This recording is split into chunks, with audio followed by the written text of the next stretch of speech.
کھڑا کر دینا ہے، یعنی جہاں پر اگر فجر کی نماز ہے اور انسان سو رہا ہے تو وہ اپنی نیند کو جو ہے وہ زیادہ اہمیت دے اور فجر کی نماز چھوڑ دے، تو یہ بھی اس کی خواہش نفس ہے۔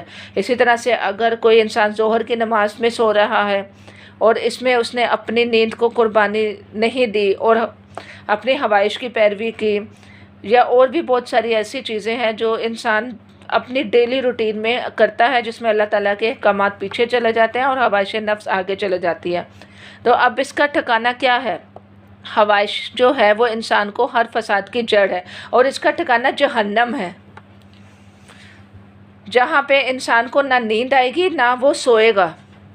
بڑا سونے کو ترجیح دیتا تھا نا انسان اپنی خواہش کی وجہ سے اور سستی کی وجہ سے، کیونکہ روزہ چھوڑ کر انسان، جیسے کہ آج کل روزے ہیں اور روزوں میں انسان یہ سمجھتا ہے کہ صرف اس نے کھانا پینے سے بھوکا پیاسا رہ لیا تو اس کا روزہ پورا ہو گیا، حالانکہ نماز کے بغیر انسان کا روزہ قبول نہیں ہوتا۔ تم نے دیکھا نہیں کہ تمہارے رب کس طرح سایہ پھیلا دیتا ہے، یعنی انسان جو ہے وہ اپنے سائے پر غور کرے کہ دن کے ٹائم اس کا سایہ چھوٹا ہو جاتا ہے، شام کے ٹائم اس کا سایہ لمبا ہوتا ہے، اور سب سے بڑی بات یہ کہ اللہ تعالیٰ نے بتایا کہ سایہ انسان کا سجدہ کر رہا ہے، یعنی تم سجدہ کرو نہ کرو اللہ کے آگے، لیکن سایہ جو ہے وہ اللہ تعالیٰ کو سجدہ کر رہا ہے۔ پھر ہم نے سورج کو اس پر دلیل بنایا، پھر جیسے جیسے سورج اٹھتا جاتا ہے تو ہم اس سائے کو رفتہ رفتہ اپنی طرف سمیٹتے چلے جاتے ہیں، اور اللہ ہی ہے جس نے رات کو تمہارے لیے لباس اور نیند کو سکون موت بنایا، یعنی نیند کو کیا بنایا؟ سکون موت۔ اور وہی ہے جو اپنی رحمت کے آگے آگے ہواؤں کی بشارت بنا کر بھیجتا ہے اور پھر آسمان سے پاک پانی نازل کرتا ہے تاکہ ایک مردہ علاقے کو اس کے ذریعے زندگی بخشے اور اپنے مخلوق میں سے بہت سے جانوروں اور انسانوں کو سیراب کرے۔ اس کرشمے کو ہم بار بار ان کے سامنے لاتے ہیں تاکہ وہ کچھ سبق لیں، مگر اکثر لوگ کفر اور ناشکری کے سوا کوئی دوسرا رویہ اختیار نہیں کرتے۔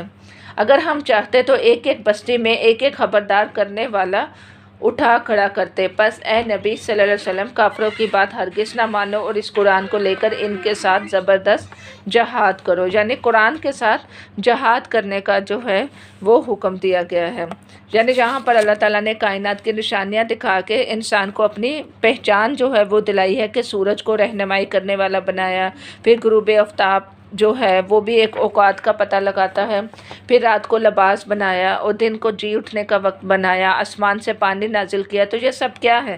یہ سب اللہ تعالیٰ کی قدرت کی نشانیاں ہیں جن کو دیکھ کر انسان اللہ تعالیٰ کو پہچانتا ہے۔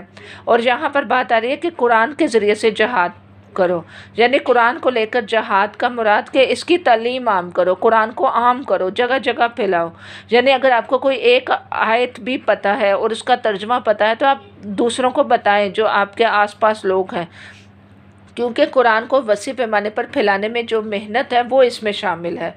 تو اللہ تعالیٰ ہمیں بھی توفیق عطا فرمائے کہ ہم بھی کیا کریں؟ قرآن کے ساتھ جہاد کریں۔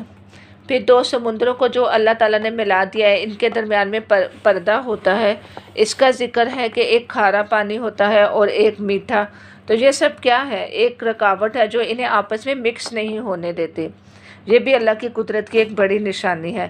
پھر اور وہی ہے جس نے پانی سے ایک بشر پیدا کیا، یعنی انسان کو پانی سے پیدا کیا، اور پھر اسے نسب اور سسرال کے دو الگ الگ سلسلے چلائے، اور تیرا رب بڑا ہی قدرت والا ہے۔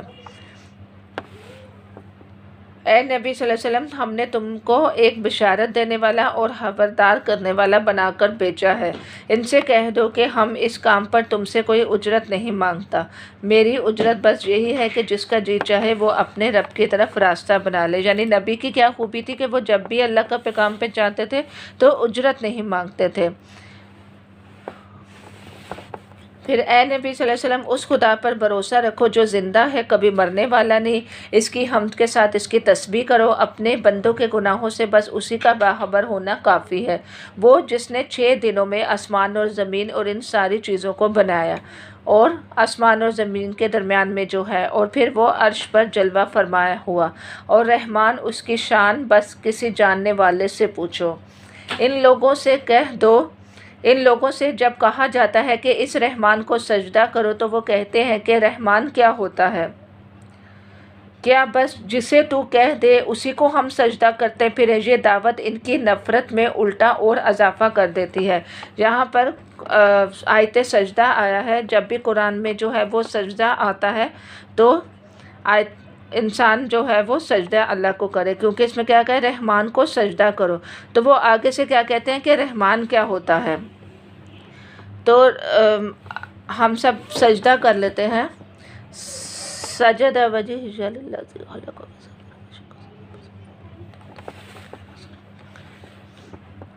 کہ ہم بھی زندگی کے ہر موقع پر جو ہے وہ کیا کریں، اللہ کو یاد رکھیں اور ایک خوبصورت زندگی گزاریں اس قرآن کے ساتھ۔ بڑا متبرک ہے جس نے آسمان میں برج بنائے اور اس میں ایک چراغ اور ایک چمکتا چاند روشن کیا، اور وہی ہے جس نے رات اور دن کو ایک دوسرے کا جانشین بنایا، اور ہر اس شخص کے لیے جو سبق لینا چاہے یا شکر گزار ہونا۔ یعنی رحمت کیا ہوتی ہے؟ نرم دلی اور شفقت کرنا، یعنی اللہ کی رحمت اس کے غضب پر حاوی ہے۔ تو انسان نماز، جہاد، ذکر اور جو عطایت کرنے والے ہوتے ہیں ان پر کیا آتا ہے؟ اللہ تعالیٰ کی رحمت آتی ہے۔ آسمان میں چراغ، سورج اور چاند جو ہیں وہ بنائے اور دن اور رات بنائے۔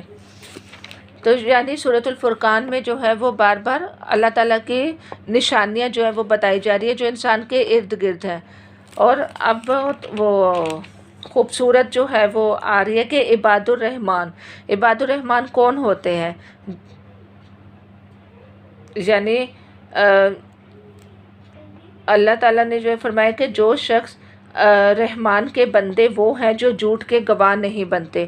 یعنی یہ سارے پوائنٹس نوٹ کرتے جائیں کہ ہمیں بھی اللہ تعالیٰ ان کی صفات پیدا کرنے کی توفیق عطا فرمائے جو عباد الرحمن ہیں، یعنی رحمان کے بندے اللہ تعالیٰ نے ان کو کہا ہے۔ ان کی کیا خوبیاں ہیں؟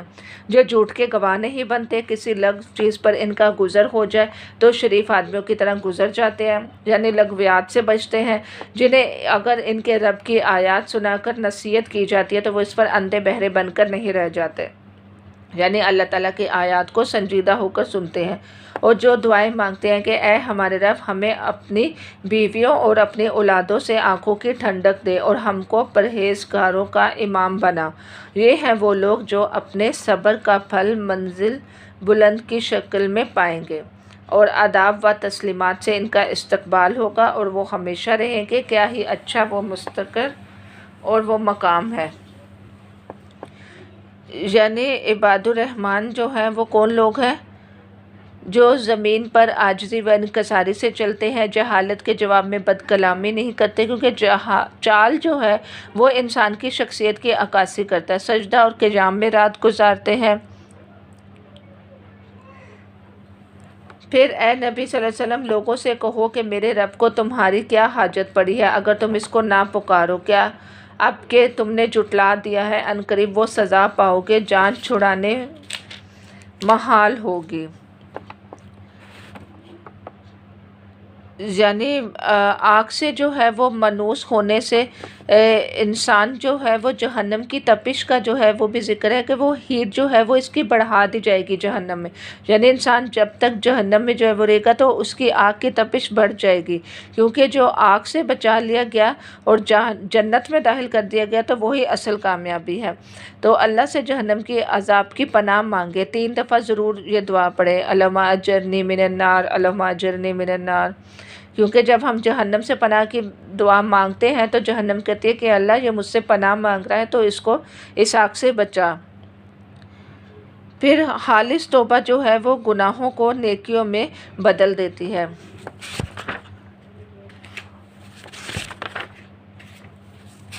اور ہم نے جو ہے وہ کیا سیکھا سورۃ الفرقان میں کہ اے نبی صلی اللہ علیہ وسلم لوگوں سے کہو کہ میرے رب کو تمہاری کیا حاجت پڑی ہے کہ اگر تم اس کو نہ پکارو، یعنی اللہ کو کوئی فرق نہیں پڑتا اگر ہم اللہ تعالیٰ کو نہ پکارے، اس میں انسان کا اپنا ہی کیا ہے فائدہ ہے۔ تو گناہ انسان کو جو ہے وہ جکڑ لیتے ہیں، تو توبہ جو ہے وہ اس کا جو جکڑنا جو ہوتا ہے وہ توڑ دیتی ہے۔ اسی طرح یہ دعا کتنی خوبصورت اللہ تعالیٰ نے بتائی، جو ہم اکثر اپنی نمازوں میں بھی پڑھتے ہیں، اپنی اولاد کے لیے، اپنے زوج کے لیے، کہ ہماری اولاد کو ہماری آنکھوں کی ٹھنڈک بنا، اللہ کا مطیع اور فرما بردار دیکھے۔ تب ماں باپ کو کتنی خوشی ہوتی ہے کہ جب اس کے بچے نمازیں پڑھ رہے ہوتے ہیں، قرآن پڑھ رہے ہوتے ہیں۔ پھر ازواج کا لفظ شوہر بیوی نہیں ہوتے بلکہ دوست بھی ہوتے ہیں، جن سے انسان نیکی کا کام کرتا ہے، یا گھر کا کام، جو بھی ہمارے ساتھ گھر میں رہتے ہیں، ہمارے ساتھ کام کرتے ہیں، یہ بھی ازواج میں آتے ہیں۔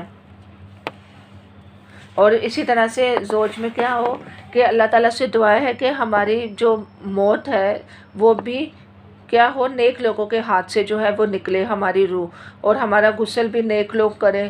تو یہ سب ہم دنیا میں اگر نیک کام کریں گے تو اللہ تعالیٰ ہمیں نیک لوگوں کا ساتھ آخرت تک دیتا رہے گا۔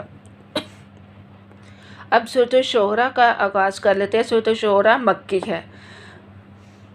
طاسین میم تلک آیات الکتاب المبین، یہ کتاب طاسین میم، یہ کتاب المبین کی آیات ہیں۔ یہ اے نبی صلی اللہ علیہ وسلم، شاید تم اس غم میں اپنی جان کھو دو گے کہ یہ لوگ تمہیں ایمان نہیں لاتے۔ ہم چاہے تو آسمان سے ایسی نشانی نازل کر سکتے ہیں کہ ان کی گردنیں اس کے آگے جھک جائیں۔ یعنی یہ کیا کرتے ہیں، کائنات کے نشانی پر غور نہیں کرتے کہ اگر اللہ چاہتا تو یہ کر پاتے، ان کی گردنیں جھک جاتی۔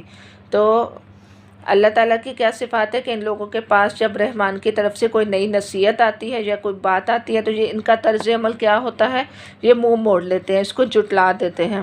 تو عنقریب ان کو اس چیز کی حقیقت مختلف طریقوں سے معلوم ہو جائے گی کہ جس کا یہ مذاق اڑاتے ہیں۔ کیا انہوں نے کبھی زمین پر نگاہ نہیں ڈالی کہ ہم نے کتنی کثیر مقدار میں ہر طرح کی عمدہ نباتات پیدا کی ہے، یقیناً اس میں نشانی ہے۔ تو انہیں اس وقت کا قصہ سناؤ جب تمہارے رب نے موسیٰ کو پکارا کہ ظالم قوم کے پاس جا، یعنی فرعون کی قوم کے پاس۔ کیا وہ ڈرتے نہیں؟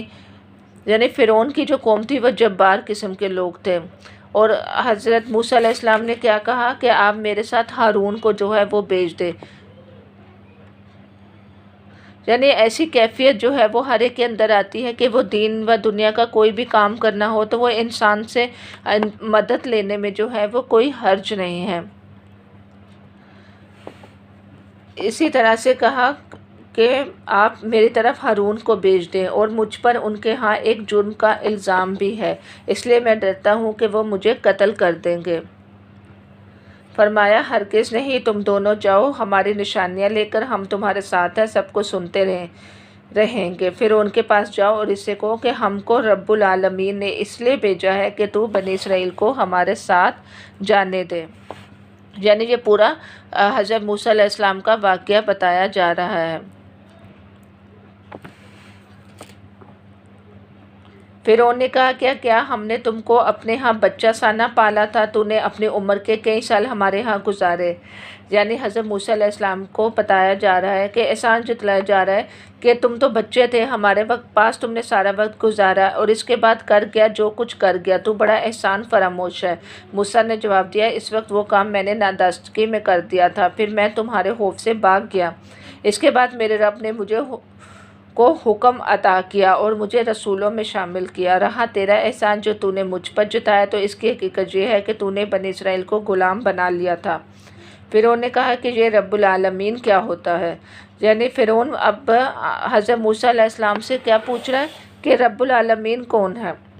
تو موسیٰ علیہ السلام نے کیا جواب دیا کہ اللہ کون ہے، جو آسمان اور زمین کا رب ہے، اور ان سب چیزوں کا رب ہے جو آسمان اور زمین کے درمیان ہے، اگر تم یقین لانے والے ہو۔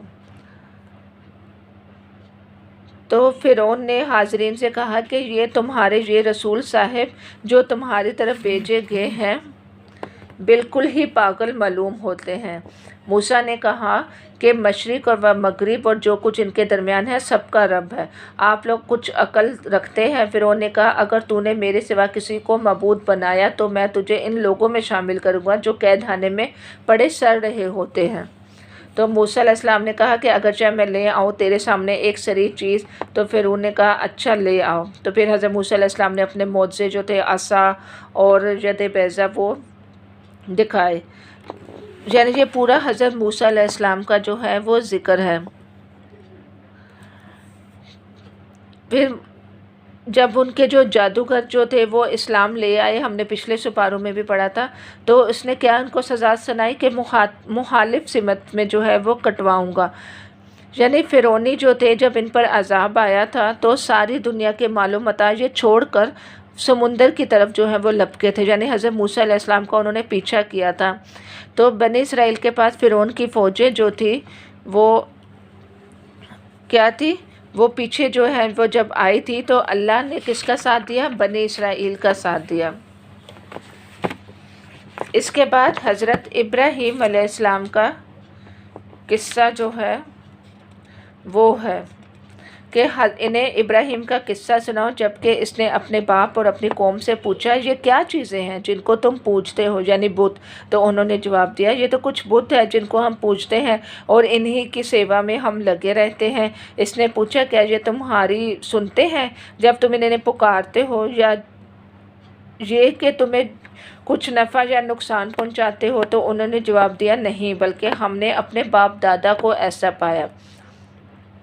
یعنی ان کو تھوڑا سا جھنجھوڑا کہ کیا یہ بت سنتے ہیں؟ تو ابراہیم نے ایک قسم کی اپنے رب کی جو ہے وہ پہچان کرائی کہ اگلی آیتیں بہت خوبصورت ہیں کہ ان کا رب کون ہے۔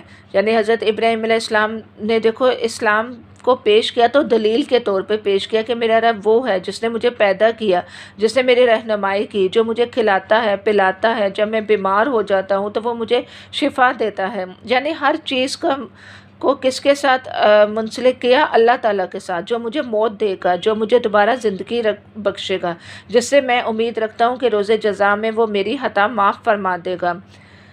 تو یہ تھی اللہ تعالیٰ کی پہچان جو حضرت ابراہیم علیہ السلام نے کی۔ تو اللہ تعالیٰ سے دعا ہے کہ اللہ تعالیٰ ہمیں بھی اپنی زندگی میں ہم بھی اللہ تعالیٰ کو اس طرح سے اپنے ساتھ رکھیں کہ ہمارے زندگی کا ہر معاملہ اللہ کے لیے ہے، یعنی میرا جینا اور میرا مرنا کس کے لیے ہے؟ رب العالمین کے لیے ہے۔ تو پھر اس کے بعد یہ ان کا اللہ پر توکل تھا، ایمان تھا خالص۔ یعنی انسان اپنی جہالت اور غفلت کی وجہ سے ایسے کام کر جاتا ہے جس سے وہ بیمار ہو جاتا ہے، تو بیماری میں اپنے رب کے پاس جائے تو دوا کیسی ہی کیوں نہ ہو وہ انسان کے لیے سوٹیبل، لیکن جب تک اللہ نہ چاہے تو اس کی دوا بھی کام نہیں آئے گی۔ تو دعا والے جو مریض ہوتے ہیں وہ جلدی سے احتیاب ہو جاتے ہیں، کیونکہ جیسے کہ حضرت یعقوب علیہ السلام کی آنکھیں جو ہیں وہ لوٹ آئی تھی، تو کیسے آئی تھی؟ ایک حضرت یوسف علیہ السلام کی قمیص کو سمیل کر کے۔ تو یہ اللہ تعالیٰ کے کام ہے کہ انسان کا کتنا اللہ پر یقین ہے اور توکل ہے۔ وہی موت دیتا ہے اور وہی زندگی دیتا ہے، اور قیامت کے دن خطائیں معاف کر دے گا۔ اور ابراہیم نے کو کیا دی تھی؟ حکمت دی تھی۔ یعنی جو اللہ دیتا ہے تو حکمت سے کیا ہوتا ہے؟ انسان کے اندر فراخت آ جاتی ہے، اس کی ایک نگاہ دورس نگاہ ہوتی ہے۔ دورس نگاہ اس لیے کہ وہ دنیا کو نہیں دیکھتا، زندگی کے ہر کام کرتے وقت آخرت کو دیکھتا ہے۔ یعنی ہمیں بھی یہ دعا کرنی چاہیے کہ نیک لوگوں کا ہمیں ساتھ نصیب ہو، مرتے وقت بھی، مرنے کے بعد بھی، اور ہمارے لیے جو ہے وہ خیر ہو۔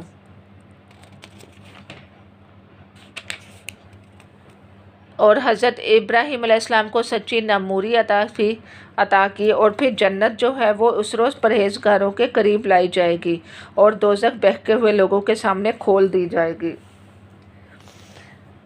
یعنی نعمتوں والی جنت میں جب داخل ہوں گے، اور جو قیامت کا دن ہے اس دن کوئی مال اور بیٹے فائدہ نہیں دیں گے۔ اور جہاں پہ کس چیز کا ذکر کیا گیا ہے کہ اس کے سوا کوئی شخص قلب سلیم لیے ہوئے اللہ کے حضور حاضر ہو۔ یعنی کوئی مال فائدہ نہیں آئے گا، کوئی اولاد فائدہ نہیں آئے گی، صرف وہ کیا فائدہ دے گا انسان کو؟ قلب سلیم۔ قلب سلیم کیا ہوتا ہے؟ قلب سلیم ایک پاک صاف دل ہوتا ہے جو زبان کا سچا ہو، جس کے دل میں نہ گناہ ہو، نہ حسد ہو، نہ کینہ ہو، نہ بغض ہو۔ اور انسان ان چیزوں سے پاک نہیں ہو سکتا جب تک کہ وہ دعا نہ کرے۔ اور جنت کن کے قریب کی جائے گی؟ پرہیزگار لوگوں کے لیے۔ اور جو ابلیس کے لشکر ہوں گے ان کو جہنم میں پھینک دیا جائے گا۔ پھر جہنمی جو ہے وہ آپس میں جو ہے وہ جھگڑیں گے، اور مخلص دوست جو ہیں وہ دنیا میں انسان کو برائی سے جو ہے وہ روکتے ہیں۔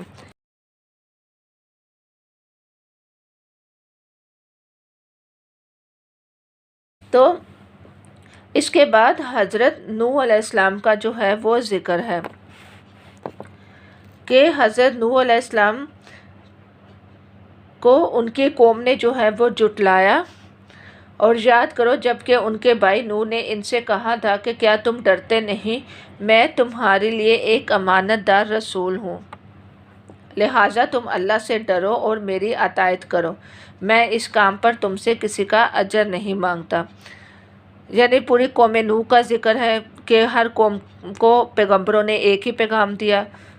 اس کے بعد قوم عاد کا ذکر ہے کہ ان کے دل جو ہیں وہ سخت ہو گئے تھے اور ان پر کوئی چیز اثر نہیں کی، اور سمود نے جو ہے وہ بھی رسولوں کو جھٹلایا، اس کا ذکر ہے۔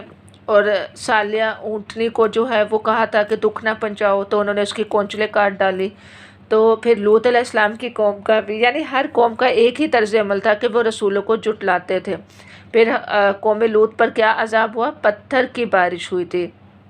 پھر اصحاب الایکہ کا ذکر ہے کہ شعیب نے کہا کہ امانت دار رسول ہوں، اور یہ قرآن جو ہے وہ رب العالمین کی طرف سے نازل کردہ ہے، دل پر اترا ہے، اور انسان کی جو برسوں کی عیش کی جو مہلت ہوگی وہ بھی اس کے کچھ کام نہیں آئے گی دنیا کی، آخرت میں تو ایک دن تو مرنا ہے۔ تو عقل مند انسان وہ ہے جو اس سے پہلے تیار کرے، یعنی سوچے موت سے پہلے اپنا سامان اکٹھا کر لے، یعنی نیک اعمال کی تیاری انسان کو کرنی چاہیے۔ یعنی جس کی 60 سال کی عمر ہو جاتی ہے اس کی حجت پوری ہو جاتی ہے، اور پھر بھی اس نے آخرت کی تیاری نہیں کی، تو خیر کے کام آپ کہاں سے شروع کریں؟ گھر سے شروع کریں، ایمان لانے والوں سے نرمی سے پیش آئیں، کیونکہ شاعر کی پیروی کون کرتے ہیں؟ گمراہ لوگ کرتے ہیں۔ تو ہمیشہ اپنے سامنے کس کو رکھیں؟ قرآن و سنت کو سامنے رکھیں۔ اب سورۃ الشعراء کا اختتام ہوا ہے اور سورۃ النمل کا آغاز کرتے ہیں۔ سورۃ النمل مکی ہے۔ توسین تلک آیات القرآن و کتاب مبین، یہ آیات ہے قرآن اور کتاب مبین کی، ہدایت اور بشارت ان ایمان لانے والوں کے لیے جو نماز قائم کرتے ہیں اور زکوٰۃ دیتے ہیں، پھر وہ ایسے لوگ ہیں جو آخرت پر پورا یقین رکھتے ہیں۔ حقیقت یہ ہے کہ جو لوگ آخرت کو نہیں مانتے ان کے لیے ہم نے ان کے کرتوتوں کو خوشنما بنا دیا ہے، اس لیے وہ بھٹکتے پھرتے ہیں۔ یہ وہ لوگ ہیں جن کے لیے بری سزا ہے، اور آخرت میں یہی سب سے زیادہ خسارہ پانے والے ہیں۔ یعنی جو کامیاب ہوئے جن کے لیے بشارت تھی وہ کون سے لوگ تھے؟ جو آخرت پر یقین رکھتے ہیں، نماز اور زکوٰۃ قائم کرتے ہیں، لیکن جو آخرت کو نہیں مانتے ان کے لیے ان کے ہی عمل جو برے عمل ہیں وہ ان کو خوبصورت بنا کر پیش کیے، لیکن بعد میں کیا ان کا حال ہوگا؟ وہ آخرت میں خسارہ پانے والے ہوں گے۔ اور یہ قرآن ایک حکیم علیم ہستی کی طرف سے ہے۔ پھر انہیں حضرت موسیٰ علیہ السلام کا قصہ سناؤ کہ جب موسیٰ نے اپنے گھر والوں سے کہا کہ مجھے ایک آگ سی نظر آئی، میں ابھی یہاں تو وہاں سے کوئی خبر لے کر آتا ہوں یا کوئی انگارہ چن لاتا ہوں تاکہ تم لوگ گرم ہو سکو۔ وہاں جب جو پہنچا تو ندا آئی کہ مبارک ہے وہ جو اس آگ میں ہے اور جو اس کے ماحول میں ہے، پاک ہے اللہ سب جہان والوں کا پروردگار، اے موسیٰ یہ میں ہوں اللہ زبردست اور دانا۔ یعنی اس آیت کو پڑھ کے روح کانپ اٹھتی ہے کہ کیسے ہمارے سامنے اگر اللہ تعالیٰ آ جائے، دنیا کی زندگی میں تو ایسا ممکن نہیں ہے، لیکن آخرت میں تو انشاءاللہ اللہ تعالیٰ اپنا ضرور دیدار کرائیں گے کہ اللہ کہ میں ہوں اللہ زبردست اور دانا۔ تو انسان کی روح کانپ اٹھتی ہے کہ میں اپنے اللہ کو سے باتیں کر رہا ہوں۔ تو حضرت موسیٰ علیہ السلام کو اللہ تعالیٰ نے جو ہے وہ مخاطب کیا اور 2 معجزے دیے۔ اللہ تعالیٰ نے 300 سے زائد رسول بھیجے اور بعض رسولوں کو رسولوں پر فوقیت دی۔ پھر حضرت داؤد علیہ السلام اور سلیمان کو علم عطا کیا، یعنی علم جو ہے وہ ایک بہت بڑی نعمت ہوتی ہے، اور داؤد کے وارث کون ہوئے؟ سلیمان ہوئے۔ یعنی حضرت سلیمان علیہ السلام کو اللہ تعالیٰ نے کیا کیا معجزے جو ہیں وہ دیے ہوئے تھے کہ ان کو پرندوں کی بولی بھی سکھائی گئی، پھر چونٹیوں کی جو شعور رکھتی ہیں تو ان کی باتیں جو ہیں وہ اس قرآن میں جو ہے وہ اس کا بھی ذکر ہے کہ اس سے پتہ چلتا ہے کہ انسان جو نیک کام کرتا ہے یا برے کام کرتا ہے تو اس کا اثر اس کے ارد گرد کے ماحول پر بھی ہوتا ہے۔ اسی طرح سے حضرت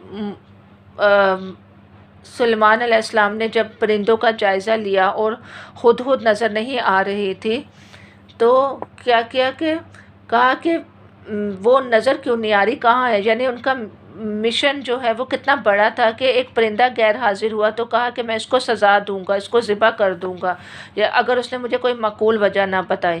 تو ہدہد جو ہے وہ سب سے کہہ لو کہ ایک یقینی خبر جو ہے وہ لے کر آئی، یعنی ملک سبا کی کہ ایک عورت وہاں پہ حکمرانی کرتی ہے۔ پھر خود کی نظر جو ہے وہ بالکل تیز ہوتی ہے عقاب کی طرح، اور اس نے کہا کہ وہاں کی قوم سورج کی پوجا کرتی ہے، اللہ عرش عظیم کا مالک ہے، یعنی ایک پرندہ بھی اللہ تعالیٰ کو کتنا اچھا پہچانتا ہے کہ وہ قوم سورج کی پوجا کیوں کر رہی ہے، وہ تو قوم اللہ کو چھوڑ کر جو عرش عظیم کا مالک ہے تو اس کو کیوں نہیں مان رہی۔ تو انسان کے لیے کتنے شرم کا باعث ہے کہ وہ کیا ایک پرندے سے بھی بدتر ہے، کیا وہ اللہ تعالیٰ کو پہچان بھی نہیں پایا اپنی زندگی میں۔ پھر حد کا ذکر ہے، پھر جو عقل مند لیڈر ہوتے ہیں وہ ایسے کام جس سے قوم کی حفاظت ہو۔ تو جو سمجھدار عورت ہوتی ہے وہ جذباتی فیصلے جو ہے وہ نہیں کرتی، جیسے کہ گھر میں، بچے میں، جو بھی فیصلے زندگی میں ہوں۔ یعنی تحفہ قبول جو ہے وہ پرکھنے کا جو ہے وہ طریقہ تھا جو وہاں کی ملکہ نے کیا، تو اگر قبول کیا تو پیروی جو ہے وہ نہ کرنا، تو اگر انکار کیا تو اطاعت کرنا، یہ بھی ایک طریقہ تھا تعلیم دینے کا۔ تو اہل دربار جو تھے وہ ملکہ کا جو تخت تھا وہ کہا کہ لے کر آؤ، تو 2 جن تھے، 2 ہیکل، تو ایک جن نے تو کہا تھا کہ میں اس کو جو ہے وہ آپ کے پاس فوراً لے آؤں گا، لیکن ایک نے کہا تھا کہ میں پلک جھپکتے ہی اس کو لے آئے۔ جو پلک جھپکنے والا جن تھا اس کے پاس کتاب کا علم تھا، یعنی جنوں کے بھی درجات ہوتے ہیں، وہ علم کے ساتھ جو فیصلے کرتے ہیں وہ قابل قدر ہوتے ہیں، یعنی اس سے پتہ چلتا ہے کہ علم کی جو ہے وہ کتنی اہمیت ہے۔ تو نعمت پا کر انسان کا طرز عمل کیا ہونا چاہیے، رب کا شکر ادا ہونا چاہیے، جیسے کہ حضرت سلیمان علیہ السلام نے جو ہے وہ دعا کی تھی، ربی اعوذنی ان اشکر نعمتک التی انعمت علی وعلی والدی وان اعمل صالحا ترضی وادخلنی برحمتک فی عبادک الصالحین۔ تو ہمیں بھی کیا کرنا چاہیے، نعمت پا کر اللہ کا شکر ادا کریں، کیونکہ نیکی کی توفیق پر ہی شکر ادا کریں، کہ شکر ہے کہ اللہ تعالیٰ نے مجھے یہ توفیق تو دی نیکی کی۔ تو اسی طرح سے جو ہے وہ اس کی قوم جو تھی، ملکہ کی قوم جو تھی وہ کافر تھی، سورج کی پوجا کرتی تھی، تو اس نے اپنے اوپر ظلم کیا۔ تو اس کے بعد حضرت صالح علیہ السلام کی قوم کا ذکر ہے کہ جو ظلم جو ہوتا ہے وہ گھروں کو جو ہے وہ تباہ کر دیتا ہے۔ پھر حضرت لوط علیہ السلام کا واقعہ ہے، تو اس کے بعد یہ 19ویں سپارے کا اختتام ہوتا ہے۔ تو ہم حضرت لوط علیہ السلام کا جو آخری آیتوں کا جو ترجمہ ہے وہ پڑھ لیتے ہیں، اور پھر اس کے بعد 19ویں سپارے کا اختتام کرتے ہیں۔ حضرت لوط علیہ السلام کو ہم نے بھیجا، یاد کرو وہ وقت جب اس نے اپنی قوم سے کہا، کیا تم آنکھوں دیکھتے بدکاری کرتے ہو، کیا تمہارا یہی چلن ہے کہ عورتوں کو چھوڑ کر مردوں کے پاس شہوت رانی کے لیے جاؤ۔ یعنی وہ قوم ایسی تھی جو عورتوں کو چھوڑ کر مردوں کے پاس جاتی تھی اپنی خواہش پوری کرنے کے لیے۔ تو یہ حقیقت یہ ہے کہ تم لوگ سخت جہالت کا کام کرتے ہو۔ مگر اس کی قوم کا جواب اس کے سوا کچھ نہ تھا کہ انہوں نے کہا، نکال دو لوط کے گھر والوں کو اپنی بستی سے، یہ بڑے پاک باز بنتے ہیں۔ تو آخر کار ہم نے بچا لیا اس کو اور اس کے گھر والوں کو، بجز اس کی بیوی کے جس کا پیچھے رہ جانا ہم نے طے کر دیا تھا، اور برسائی ان لوگوں پر ایک برسات، بہت بری برسات تھی ان لوگوں کے حق میں جو مطمئنہ کیے جا چکے تھے۔ اے نبی صلی اللہ علیہ وسلم کہو، حمد ہے اللہ کے لیے اور سلام اس کے ان بندوں پر جنہیں اس نے برگزیدہ کیا۔ ان سے پوچھو اللہ بہتر ہے یا وہ معبود جنہیں وہ لوگ اس کا شریک بنا رہے ہیں۔ یعنی اللہ کی حمد و ثنا اور درود پڑھنا جو ہے وہ ضروری ہے۔ یہاں پہ سلام کا بھی ذکر ہے، اور ہمیں اپنی زندگی میں یہ دونوں چیزیں جو ہے وہ عمل پہ جو ہے وہ لانی چاہیے، یعنی نیک عمل کی توفیق بھی اللہ کے اذن سے ملتی ہے، اس کے لیے ہمیں دعا کرتے رہنی چاہیے۔ تو اس سپارے میں ہم نے جو ہے وہ سورۃ الفرقان، سورۃ الشعراء، سورۃ النمل کا جو ہے وہ پڑھا، اور ان سے ہم نے کیا سیکھا، انشاءاللہ یہ ہم اگلے سپارے میں اس کا شروع کرنے سے پہلے جائزہ لیں گے۔ لیکن اللہ تعالیٰ سے دعا ہے کہ اللہ تعالیٰ ہمیں قرآن کو بہترین عمل کرنے والا اور ہمارا ساتھی بنا دے۔ وآخر دعوانا ان الحمد للہ رب العالمین۔ سبحانک اللہم وبحمدک، نشہد ان لا الہ الا اللہ، نستغفرک ونتوب الیک۔ السلام علیکم ورحمۃ اللہ وبرکاتہ۔